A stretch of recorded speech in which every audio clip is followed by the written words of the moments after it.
Hello, everyone. Welcome back to the Right Hand Gals podcast. It's Renee. And I'm Lyssa. We're super excited to be back this week. We have a fun episode. Yeah, I'm really excited about this episode. Me too. I feel like we're going to be actually teaching something. Yeah. And this is going to be pretty helpful for everyone. We're going to talk about roles in the industry and then how to ask for a salary or what a salary looks like potentially in this industry working behind the scenes. Yeah, and I think there's a huge, variance in what that salary can look like. So we'll try and lay out as much of it as we can for you. But I think we just jump right into it and start with the different types of roles in the industry. Yeah, that sounds great. So I'm sure a lot of you are familiar with the fact that Renee and I work directly with influencers. And I think that's more of a traditional assistant role that most people think exists. But I think now there's a lot more facets to it. Renee, tell us your title again. I'm the director of social media and branding. And you guys have somebody else on your team, right? Or a couple other people. Do you know what their titles are? Yeah, we have one other person on our team, and she's just our, I think her title would be considered assistant of marketing. Of marketing. Yeah. Yeah. So those are two titles that you can definitely find in this industry. I consider myself a project manager. That was my role at my last job, and I continue to do a lot of those same, tasks. I don't know what the right word would be. Yeah, I think tasks. But it kind of is the same job that I'm doing now. And I think it separates itself a little bit from an assistant. I think the assistant role is still really important, but that's kind of where we're coming from. So there are roles that you can have on an influencer team, just like ours, in-house, kind of working directly with them. And there are roles on the brand side. And you can still be working directly with influencers, but you are an employee of the brand. And I think there's a really big appeal to that, especially for people who may not want to pour their whole heart and soul into a job the way that I think a lot of assistant project manager or brand manager type of roles do. And that's not to say that you can't have those roles and still have that balance. You absolutely can. I think a lot of it is dependent on your personality. But I know I've spoken to a lot of people who are interested in what I do, and I work a lot, but I love it. Yeah. I love it, and I can right now. I don't have kids. This is my heart and soul, and I adore it, and I want to work. And I don't think that's true for everybody, and that is okay. You don't have to want that lifestyle. You don't have to go after that lifestyle. And you don't have to work 24/7 in order to be successful. They're not synonymous. Success looks different for everybody. And I think if you're looking for a way to get into this industry, especially if you're switching industries, look into those roles with brands. There are a lot of entry-level roles in the influencer marketing side of things for, maybe it's your favorite brand or your favorite product and they're getting into influencer marketing, or maybe they're really successful already in influencer marketing. I think that's a great place to start.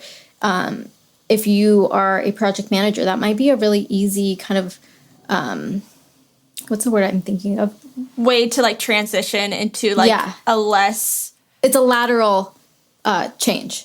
Yes. That's the word I was looking for. But it's a really easy way to do that if you have a role that maybe is for a different company. Go and look for your favorite company or type in influencer marketing to LinkedIn, and you're going to see that so many roles are available that you might already be able to fit into. I totally agree. Back whenever I was just working part-time with my boss and then working part-time with an agency, I typed in influencer marketing into LinkedIn, and I was like, holy cow, I didn't even know half these brands had an influencer marketing team. Yeah. But also, I feel like if you are a huge fan of say a small local boutique in your hometown, they could definitely benefit from influencer marketing as well. Yeah. And that's a great opportunity for you to go to that business and say, hey, I'm learning about influencer marketing. I'm super passionate about it. I think your business would benefit from influencer marketing, and then share what influencer marketing is just in general. Because a lot of business owners, like, they're not, especially small businesses, they're not dipping their toes into that because they don't see how it will be successful or benefit them. So if you show them, like, hey, right now, I think I could work part-time in influencer marketing and then help with your digital marketing side, or even like retail, work like part-time retail with that business, that's a great way to like kind of step into the industry without going all in. Yes. So that's another thing you could do. Yeah, and I know a lot of people are really excited about having a direct connection to an influencer. I think that's enticing for a lot of people. And you still get that when you work with a brand. You have the opportunity to speak with them, get on calls with them, depending on the capacity of your role. I think there's a lot of opportunities for brainstorming and strategy, and that's always so fun if that's something that you're excited about. But like I said, there are so many different roles. Type it into LinkedIn like Renee did. I still have the notifications actually set on my phone because I like to see what's out there. Like, I like to see what roles are being created, what roles are needing to be filled. It's really interesting to me. But I just wanted to make sure that that was something we touched on, because I think a lot of people still don't know that those roles are out there and they exist, and they could be a much easier way to get into the industry than trying to find the few and far between roles working directly on an influencer's team in the way that we have. Yeah. So, Lyssa, I hate to do this to you, but I'm going to kind of put you on the spot for a second. Do you have any advice to someone that would be going or wanting to join the industry without having any experience? Like, what would you say should be a step one for that person? I think step one is having somebody help you polish up your resume. You want to be able to get your foot in the door, and unfortunately, usually your resume is like the first thing anyone's going to look at. And if you can make any kind of direct contact, whether that's through the interview or if they have a different option to apply for the role, like Renee said, walking into a local boutique and kind of having that conversation with the owner. I think those are all really good ways, because anytime you can make a personal connection with somebody, I think there's always an instant advantage. Or I don't want to say advantage, but there's a lot more clarity, because you might be having that conversation with them, and that's an opportunity for you to find out if you actually want to work for that person, if you want to work for their business. And you can always walk away. You know, if you're talking to somebody that you thought you loved their business and you thought that they would mesh well with you, and you're having the conversation, you're like, actually, maybe I don't want this. Maybe the brand's core values don't align with yours. Whatever it is, just take that time to interview them also. I think that's great advice. And it kind of, if you're nervous about interviewing or talking with someone about, I mean, like talking about with someone in general, because that's how I used to be. I used to be so afraid to have a conversation with someone, like, been there. And it's kind of nice to know that, like you said, they're not just interviewing you, you're interviewing them to see if you want to work for them. Yeah. And I think that's great advice. And I feel like that's not really talked a lot about, is really polishing up your resume and your LinkedIn, honestly, now. Yes. But yeah, I think definitely doing that.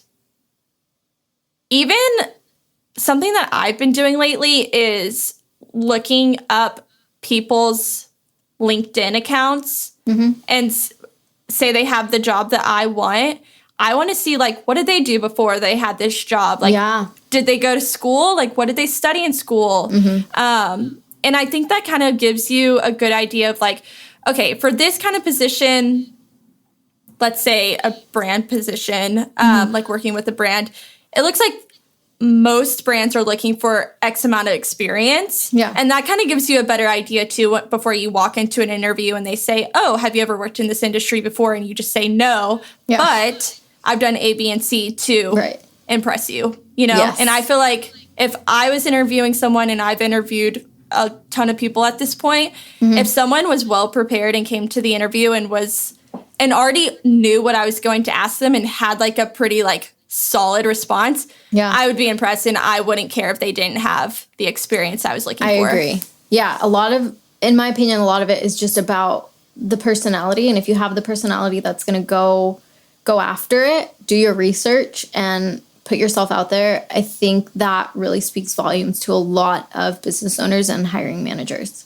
Yeah, I agree. I also wanted to touch on really quick. Are you good? Yeah, go ahead. I also wanted to touch on really quick. Renee mentioned this, but there's also the agency side of things. And I can't remember if we talked about this yet with you. I don't think so. But in addition to all the like influencer marketing roles on the brand side, there's also the agency side. And I think when a lot of people think agency, they think of managers and things like that, which do exist. But there are talent coordinators and people who focus on pitching and negotiating. And there's a lot of different roles involved on the agency side as well. And that's another one that could be maybe an easier lateral switch for you, depending on what role you're in currently or what industry you're in currently.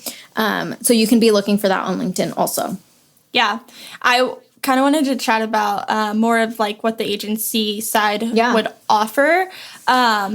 I mean, honestly, because this industry is still kind of like a baby, it's kind of like what you make it and like what you're bringing to the table. Like, say I'm really good at pitching someone. So maybe we should talk about really fast what pitching is. Yeah. And what pitching is that means you are the person that will reach out to a brand, introduce that influencer or that person to that brand, and kind of explain to them why they would be beneficial for them to work together. You're essentially selling the influencer. Yeah, that's exactly right. There's the pitching side, there's the negotiating side, but there's just a lot of different roles, I think, in agencies. And are you good? Do you have anything else to add? You have been in an agency. I never worked for an agency.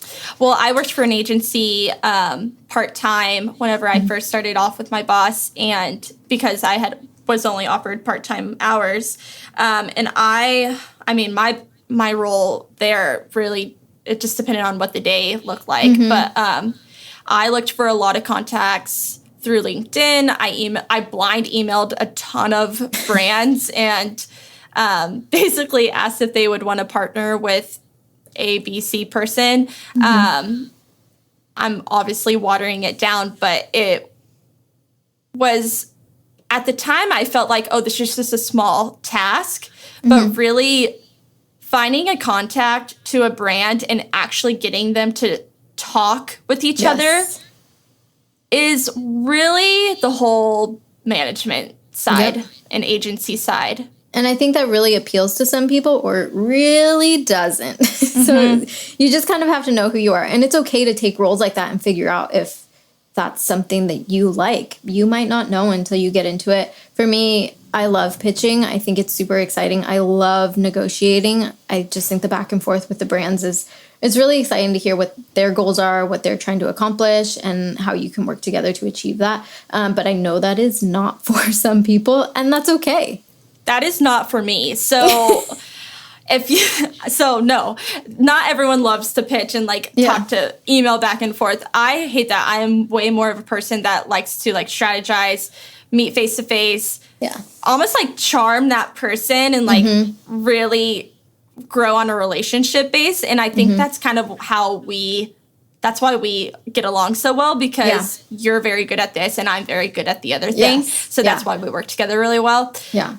So, I mean, and that's a whole other job in itself as well.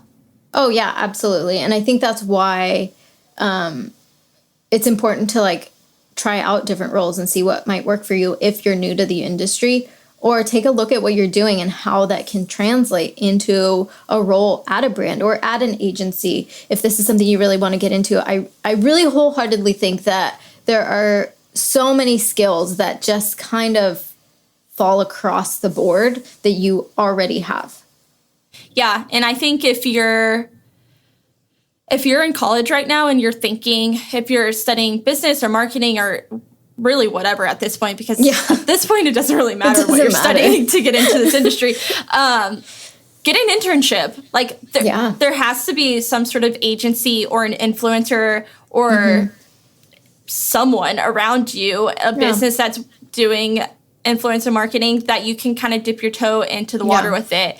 And don't be afraid to ask someone over, I mean, you can email them now. I feel like everyone has their emails on their Instagram. You could message them on their website. You can DM them. I mean, just try to get yourself out there. Yeah, I think that's really what it comes down to. And another question we get asked a lot is what a starting salary looks like for a role like this. And that is such a hard question to answer. Yeah, that's a really difficult question.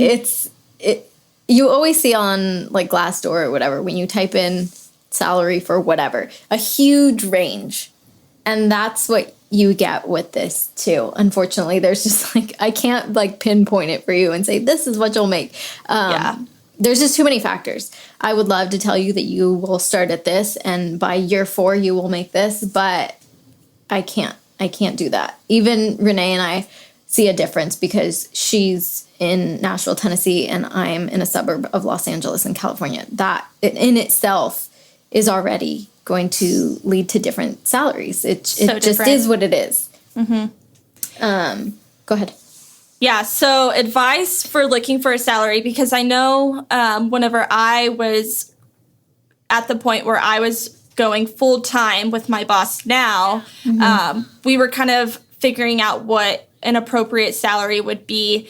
And like Lyssa said, you can't just Google it or go on Glassdoor to see what other influencer assistants or employees are making. And honestly, no one wants to talk about it either. No. So it makes it even more hard. And I think that's how we really started becoming close too, is I asked you like, what do I even ask for at this point? Right. Especially since I was still fairly new in the industry, like what's an appropriate, I guess, like starting salary for being an employee. And I think I said the same thing to you. I was like, I'll tell you what mine is, but just remember, I'm in California. Yeah. And honestly, I think I appreciated that so much, because talking about money or talking about how much someone makes is such like a hush-hush conversation. And it's almost like embarrassing for people to talk about money. And I don't really understand. I don't really understand that, because it's just going to benefit you in the end. Right. And so whenever I was going into that conversation with my boss, before I did anything, I talked to 3 different people. I talked to one, my dad. He's an entrepreneur and he has his own business, and he pays someone for marketing. So I asked him, and he's in Texas, what do you pay that person usually? Got that number, wrote it down, asked him why he paid that much, asked him how much he would be actually willing to pay that person, because that's a whole other conversation. Yes. And wrote it down. And while I was having these conversations, like I have, of course, spoke back, but it was really a time for me just to listen. Yes. And that's huge, honestly, if you can have a conversation with someone and truly listen to them. So that was my first person. The second person I talked to was an accountant who worked more in like a corporate setting in Chicago. And he, also a man, which is different than women in business. But he had also worked in sales before. He basically prepped me and told me what I should bring to that meeting, which is also really helpful. And he told me basically what an entry-level position salary typically looks like. And then the last person I talked to was one of my friends who's going to business school. And they basically walked me through what a corporate setting would look like, what a small business setting would look like, and what a startup would look like, which is really helpful. Good. Yeah. Because we are obviously working for a startup or small business. Yeah. That's what I guess I would consider us. I agree. Yeah. But there are also I could have totally like switched it and applied to work with a huge agency, Right. which is basically a corporate environment. Yeah. And so I think by me going to those 3 people and being vulnerable and saying, I think this is what I'm going to ask. Do you have any advice? I think it really allowed me to learn more than I thought I was going to learn. And like I said, just having those conversations is just going to make you feel more confident and more comfortable walking into that situation, because asking for more money in any job is so uncomfortable. Yeah, and it's so nerve-wracking. It's awkward. You feel like almost bad that you're asking to get especially when paid. you're close with them. Yeah. So I think if you think of it in more of a way of like, okay, we're both doing a job here. Obviously, I have to get paid. Yeah. Looking at it at that point, that's super helpful. Yeah. And yeah, just don't be afraid to have conversations with someone. Reach out to people if you can. I think what Renee did is such a great example. I am a weenie and I've never asked for a raise. So Renee is spearheading this section, but I think what she did is a great example, and hopefully I'll never have to be in that position. But Lyssa you own your own business now, so now you're just going to be asking yourself, can I pay myself more? I know, which is just the same thing, to be honest. You still feel guilty. That's so funny.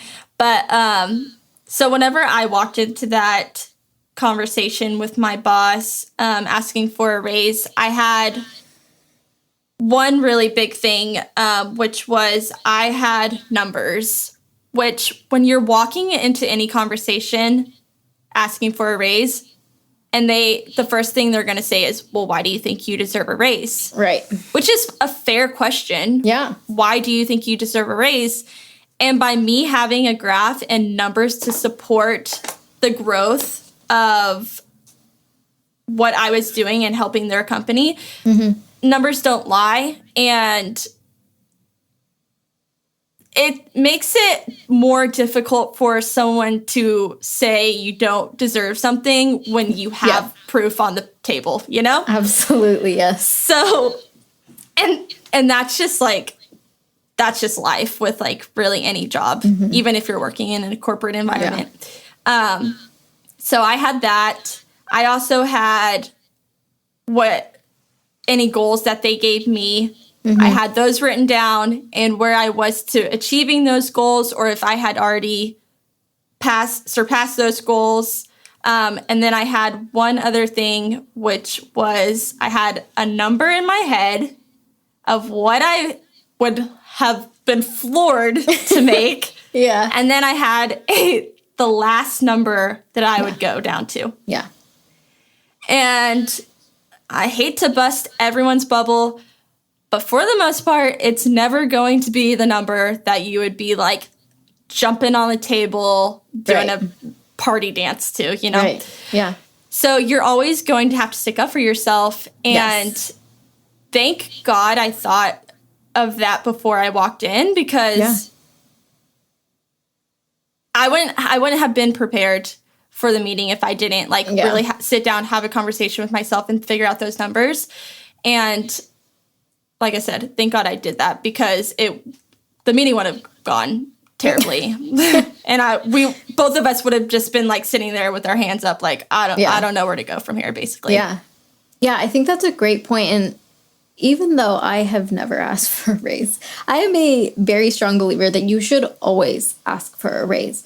Kind of looking at it from the other side now, being a small business owner, I'm looking to hire my first employee, and they're almost always going to be leaving a little bit of money on the table that they, like Renee said, what they're willing to pay you and what they are actually paying you are very different numbers. They're still running a business. So I think no matter what, always go in prepared and ready to ask for a raise, because if you can earn a little bit more money, you absolutely should.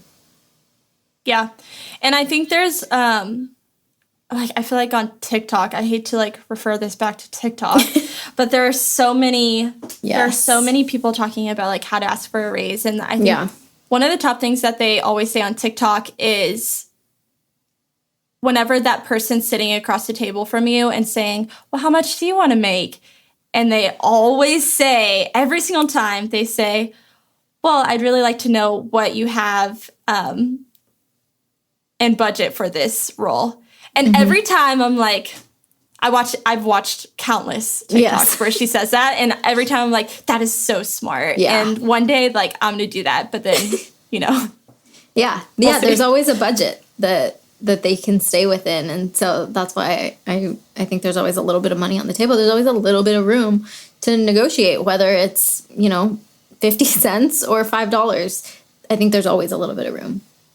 Another thing that I think about a lot is how often you should be asking for a raise. So for me, what I think, and I'm interested to hear what you think as well as a business owner, I think every 6 months you should probably have a sit down really meeting with your bosses, ask them how you're doing, almost have like a formal check-in. Yes. Because then they can tell you, like, this is what we've seen you've done really well at. This is what we think you should work on.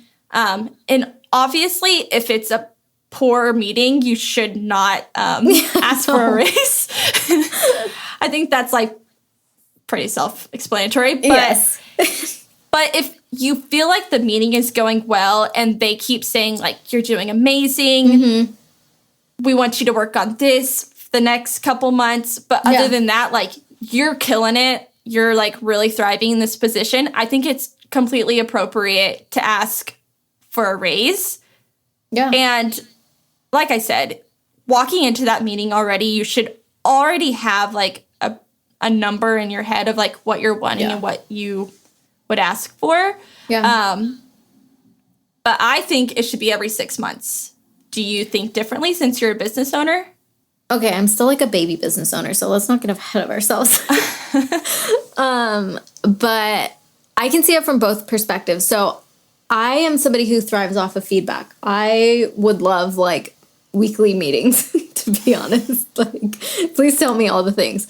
So yes, I think like formal check-ins or reviews every 6 months is amazing. And if you have the opportunity to ask for a raise, ask.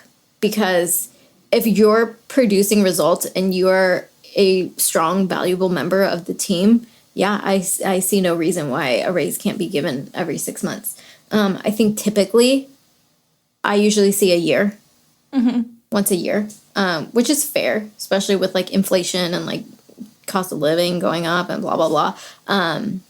But yeah, I very strongly think that check-ins should be twice a year. Yeah, I think even if you're not ready to ask for a raise, or if you're content with where you're at and you don't think that you deserve a raise yet, just having that check-in, and it'll just help you grow as well. And really, it'll show you and show your boss, like, what you enjoy doing, really. For me, when we have those check-ins, it allows us both to be open about what's going on, but then it also allows me to say, hey, I'm really liking this right now, and I would really love to dig deeper. Yes. And then it just opens more possibilities for yourself, in my opinion. Yeah, and I would hope during those meetings that you could also say, I'm really liking this, I want to dig deeper into it, but I really struggle with this, or this really is a task that drains me.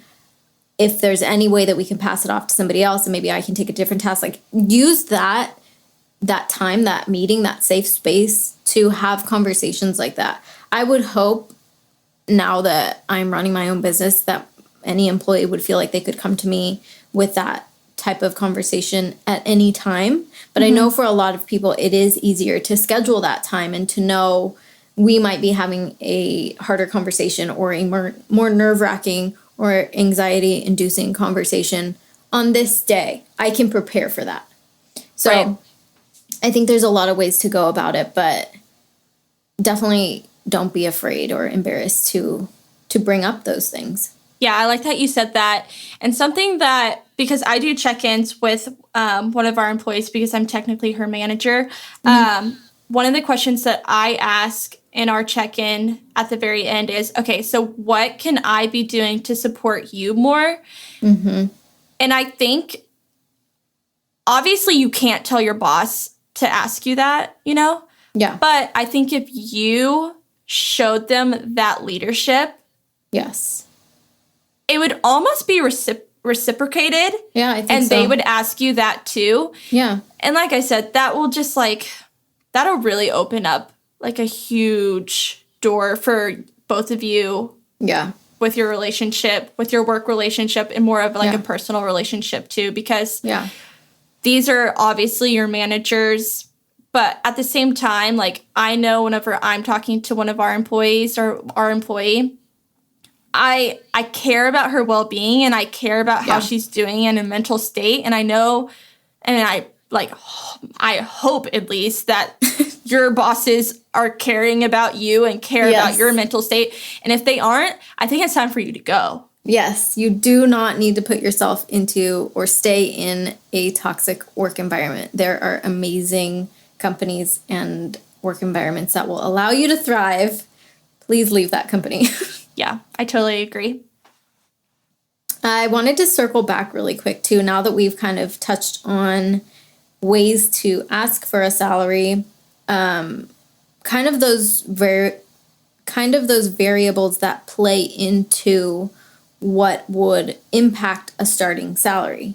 I know that was a question that was asked a lot, and so I just wanted to circle back to it really quick. Obviously, we talked about ways that you would grow from check-in to check-in, 6 months to 6 months, or each year, or whatever it is, hitting those goals, things like that.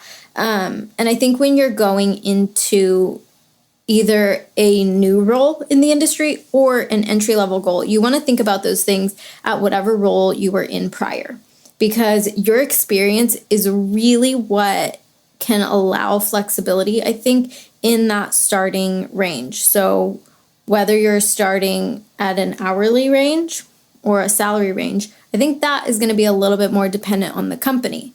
But what that number actually looks like has a lot to do with your experience. And again, like I said, location plays a big part into it, the size of the company, those kinds of things. But the things that you can actually control have to do with that skill set that you have. So if you have the opportunity to take any extra courses or step into a part-time internship, even if you're already working full-time or working a part-time job, whatever it is, if you have the time and like the mental soundness to extend yourself in that way, if this is something that you're truly excited and passionate about getting into, then I think you maybe take that step, dive a little deeper into it, and then apply for that role. And I think, if I saw a resume come across my desk like that, I'd be really excited to talk to that person and see, wow, they were working full time and in a different industry, and they took a marketing internship and now they're applying to me. I want to have a conversation with them. And usually that conversation is, like I said, going to tell you a lot. You'll figure out if you want to work for them. And somebody like me might get really excited about the type of person you are and the type of employee that you could be. Yeah, I totally agree. That kind of reminded me of when I first was entering the field. One of the questions I was asked by Katie, who owns the agency that I worked with, is, have you ever done any internship while in college? And at that point, I was still finishing up my business degree. And I was older too. I went to college, I took a break, I went back to college, kind of thing. Yeah. And I said, no, I've just been working full time. So by her seeing that I was going to school, going back to school for something that I really believed in, working full time, going to school full time, and now trying to step into this industry, I remember she was very impressed and almost like didn't even care that I didn't have an internship underneath my belt, because I had so many other roles and positions that I had gone through. Like to back up, I was a manager at one point whenever I was taking a break from school. I started working in retail. I had so many leverages that most 20-year-olds or 21-year-olds didn't have at that point. Yeah. So I looked impressive, and I'm putting that in quotes. Yeah. Because, and I think that's important to say, because I think a lot of people nowadays are going to school and then they take a break, or they're going to school later in life. Yeah. And I am, I applaud that, one, because it's really hard to do with society telling you need to go to school right at 18. Yes. And I also, for me, I learned so much more the older I got whenever I went back to school. And I took it so much more seriously. I started off in fashion merchandise. And do I think that's an incredible major or area to study? 100%. Yeah. But was it for me? No, it wasn't. Just because I liked fashion, I thought I should do fashion merch. And to be transparent, I thought I was going to like live in Paris and like be Reese Witherspoon in Sweet Home Alabama. And like, that wasn't realistic for me, honestly. And so that's why I stopped going to school my sophomore year. And I'm so, now that I look back on it, I'm so proud that I did that for myself, because I could have kept going and then got that degree and then just like sat with it and didn't do anything, but I didn't. I stopped. I went and got more, I went and got a job, like a real job, and got more experience in that, in a management industry or management role. And I wouldn't have done that if I just stuck through and got my degree in something that I just didn't love. And then, so I think it was so nice for her to say that she approved of that, because back then, 2 years ago, I was so insecure about that. I was like, good God, like, don't ask me why I'm still in school at 25 years old. Like, and it felt good. And I'm just telling, like, anyone out there that's in school and like they're embarrassed that they're taking night classes while they're working full time, like, go you. That's a hard thing to do. And someone don't be embarrassed. Someone that you're going to interview with this is going to see how hard you're working, and they're going to like that.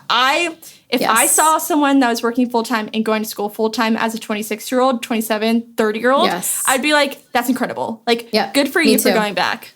Absolutely. And I think to add to that, if that is not you, and if you didn't go the college route, if you are in your late 20s, if you're in your early 30s, tomorrow is my 34th birthday, you don't have to have that degree. I don't have a degree.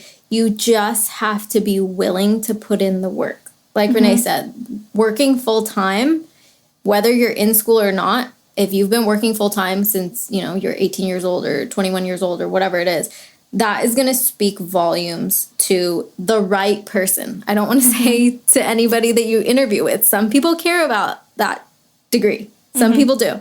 Yeah. But I think the right person, the person that you want to work for, won't. They're going to be on the same page as you, whether that is you busted your ass and went to an Ivy League at 18. That's amazing. Good for you. Yeah. Find the person who aligns with that. Not everybody will. So I think that's something to keep in mind, and don't let yourself get hung up on the things that could potentially hold you back from creating the life that you want for yourself, the life that you truly deserve, because it's out there. It's waiting for you to grab it by the horns and take advantage of it. Yeah, I think it's also important to say, because I think we're going to have, or I think we have, like, quite a few younger listeners, like in high school and that are turning 18 and are trying to figure out if they're going to go to school and what they want to study and all of that. And if you don't know right now and you want to get a full-time job and just take a year to do you and learn the business side of things and actually going straight forward into working, I think that's a great idea. Obviously, I'm not saying, like, everyone should drop out of high school or college right now, because, like, not trying to get 50,000 parents calling me up. But I think have that conversation with yourself, have that conversation with your parents, have that conversation with someone that you admire, and make a game plan for yourself and see what happens. You never know. And if you're on the other side of that, if you are the mom in her 30s whose kids are now elementary school age and you find yourself with more free time and you're exploring this as a potential role for yourself, maybe you haven't worked in 5 or 6 years, there's a space for you. Don't let all those doubts and insecurities cloud what could be, because I think there's absolutely a space for you to succeed. I agree. If you guys have any more questions about this topic, and I'm sure we're going to talk about this topic again, honestly, because it's ever changing, just like we say every single week. Yes. Let us know. Follow us at the Right Hand Gals on Instagram. Shoot us a DM, and we will see you next week. Bye. Bye.